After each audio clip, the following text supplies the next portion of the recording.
So hello everyone. अब तो ना 3 महीने ना 2 महीने ना 1 महीने केवल और केवल 20 दिन रह गए हैं आपके सीयूईटी एग्जाम को।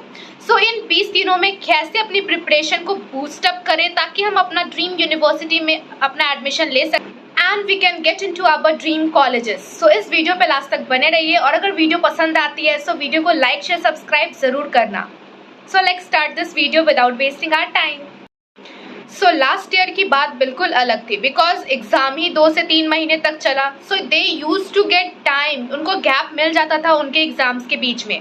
बट आपके केस में ऐसा बिल्कुल भी नहीं है बिकॉज आपका एग्जाम शुरू होते ही फिनिश हो जाएगा। मीन्स 4 to 5 डेज मैक्स आपके एग्जाम चलेंगे और वो फिनिश हो जाएंगे। और कईयों का एग्जाम तो 2 दिन में ही खत्म है। उनके शिफ्ट ही 1 दिन में बहुत सारी दे दी गई है।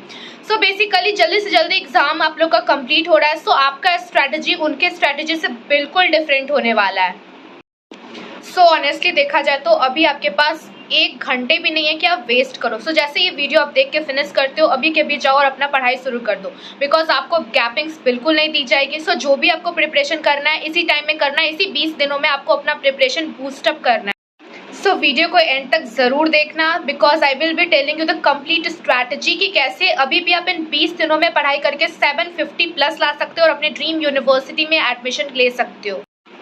The first strategy start with your weak subject. Weak subject कहने का मतलब है कि मान लो आपका क्लास 12 आपने दे दिया और आपने जो भी कॉम्बिनेशन अपने सीयूईटी फॉर्म में चूज किया है उसमें से आपको ऑलरेडी आइडिया है कि कौन सा ऐसा सब्जेक्ट है जो कि आपका वीक है। सपोज आपका मैथ्स है जो आपको लगता है कि फिजिक्स केमिस्ट्री तो I will manage but maths मेरा वीक है। तो मैथ्स में ज़्यादा से ज़्यादा अभी प्रैक्टिस करो, ज़्यादा से ज़्यादा ध्यान दो। और आप एक चीज़ और कर सकते हो, आप आर्ट कोर्सेज ले रहे हो, BA ऑनर्स आपको परस्यू करना है या फिर आपको यूनिवर्सिटी में हिस्ट्री ऑनर्स परस्यू करना है। तो जैसे कि DU का है 3 डोमेन होने चाहिए और 1 लैंग्वेज होने चाहिए फॉर द आर्ट कोर्सेज। तो आप ऐसा कर सकते हो, आपने अगर कॉम्बिनेशन ऑफ सब्जेक्ट ज़्यादा चूज किया है, मतलब कि आपने जो आपका 12th में एक्स्ट्रा सब्जेक्ट था फाइन आर्ट म्यूजिक वो भी चूज कर रखा है अलॉन्ग विथ योर मेन जो आपके सब्जेक्ट्स थे उसके साथ। तो आप ये कर सकते हो कि अगर कोई आपका वीक है तो अपना एक्स्ट्रा सब्जेक्ट जो है जैसे फिजिकल या फिर फाइन आर्ट या फिर म्यूजिक उसको इतना स्ट्रॉन्ग कर लो कि उसका मार्क्स जब काउंट हो तो ये 3 डोमेन में से उस एक्स्ट्रा वाले का मार्क्स काउंट हो ताकि आपका जो स्कोर है सीयूईटी का वो और ज़्यादा इंक्रीज हो जाए। You can use this strategy. But basically अभी ज़्यादा से ज़्यादा जो आपका वीक सब्जेक्ट है उसको टाइम दो। अभी ज़्यादा से ज़्यादा आप आवर्स अपना स्टडी को इंक्रीज कर दो ताकि आप सीयूईटी में अच्छा स्कोर ला पाओ। Then the second tip is to cover the high weightage topics या फिर जो भी चैप्टर्स जो कि हाई वेटेज के हैं उनको पहले ट्राई करो कवर करने का सो दैट आपको ये लगे कि हाँ मैंने मैथ्स जो आने वाला था वो मेरा हो चुका है। आपको माइंड में भी ये शांति रहे कि हाँ ये जो मेरा मेन वेटेज वाला टॉपिक था वो कवर हो चुका है, अब मेरे पास टाइम है काफ़ी और मैं जो हूँ अभी शॉर्ट जो कम वेटेज वाला है वो बचा हुआ है तो वो मैं कर लूँगा।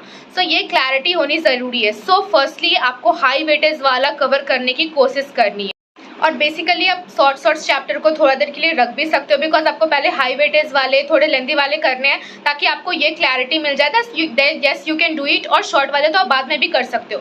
तो अब आपके माइंड में क्वेश्चन आएगा कि आपको पता कैसे चलेगा कि कौन सा कम वेटेज वाला है कौन सा हाई वेटेज वाला है बिकॉज बोर्ड्स के टाइम तो आपको पता चल जाता था। सीयूईटी में आपको तभी पता चलेगा ये अगर आप PYQs लगाओगे। जितना ज़्यादा आप PYQ लगाओगे उतना ज़्यादा आपको आइडिया मिलेगा कि यस इस टॉपिक से इतना आ रहा है, इस पर्टिकुलर सब चैप्टर से इतना ज़्यादा क्वेश्चन आता है तो आप PYQ ज़्यादा से ज़्यादा लगाओ। Now moving towards the third tip, language is the key because language paper तो आपका लगना ही लगना है, वो तो आपका कंपलसरी है। लैंग्वेज पे आप ज़्यादा से ज़्यादा टाइम स्पेंड करो क्योंकि लैंग्वेज एक ऐसा चीज़ है जो कि आपका स्कोर कार्ड बढ़ा भी सकता है और वो आपका स्कोर कार्ड घटा भी सकता है। लैंग्वेज पे बहुत ज़्यादा फोकस करो और डेली प्रैक्टिस करो लैंग्वेज के क्वेश्चन का। Next tip is practice on OMR seat because जब भी आप मान लो कंप्यूटर पर मॉक्स लगा रहे हो साइड में आपका OMR सीट होना चाहिए ताकि आपको उस पर भी प्रैक्टिस हो जाए। मीन्स अगर आपने उस पर प्रैक्टिस ही नहीं किया और आप मान लो एग्जाम में गलत मार्क करके आ जाओ तो आपका नेगेटिव मार्किंग के साथ साथ आपका 5 मार्क्स भी जाएगा। मीन्स टोटल आपके 6 मार्क्स चले जाएंगे बिकॉज 5 मार्क्स अगर आपका क्वेश्चन सही होता तो आपको मिलता और 1 मार्क्स नेगेटिव। टोटल यहाँ पे आपका एक क्वेश्चन गलत का -6 आपको मिल रहा है। You need to practice both CBT mode में भी और OMR सीट में भी आपकी प्रैक्टिस अच्छी खासी होनी चाहिए। Next tip is that you need to save your last 5 days. Means last 5 days आपको सिर्फ और सिर्फ प्रैक्टिस, रिवीजन और PYQ के लिए बचा के रखना है। मीन्स लास्ट के दिन में आपको कुछ भी पढ़ना नहीं है, कुछ भी कवर नहीं करना है। मीन्स अल्टीमेटली देखा जाए तो केवल और केवल 15 डेज है आपके पास to cover up things. Now you need to be realistic because see आपके लगेंगे तो 3 डोमेन ही, और अगर आपने ज़्यादा कॉम्बिनेशंस ले रखे हैं लाइक 4 डोमेन 5 डोमेन ले रखे हैं, तो ऐसे सब्जेक्ट जो आपको लग रहा है कि डोमेन में इससे कोई मेरा ज़्यादा फायदा नहीं हो रहा है, मीन्स वो मेरा वीक है थोड़ा, तो उनको थोड़ा इग्नोर करके भी आप चल सकते हो, बट आपका 3 कोई बहुत ज़्यादा स्ट्रॉन्ग होना चाहिए। और रियलिस्टिक बनो, लाइक कहने का मतलब कि आप ऐसा ना कि अब आप सारे डोमेन्स जो है वो पढ़ना स्टार्ट कर दो, means you need to think कि अगर आप एक बार बैठ रहे हो तो 4 घंटे अगर आप दे रहे हो तो 4 घंटे में एटलीस्ट 1 चैप्टर 2 चैप्टर तो अपना फिनिश करके तभी उठो। ये नहीं कि बीच बीच में ब्रेक्स ले रहे हैं और उसके बाद at the end of the day पता चला कि अभी तक कुछ भी कंप्लीट नहीं किया, एक सब्जेक्ट भी कुछ भी कोई चैप्टर ही नहीं हो पाया।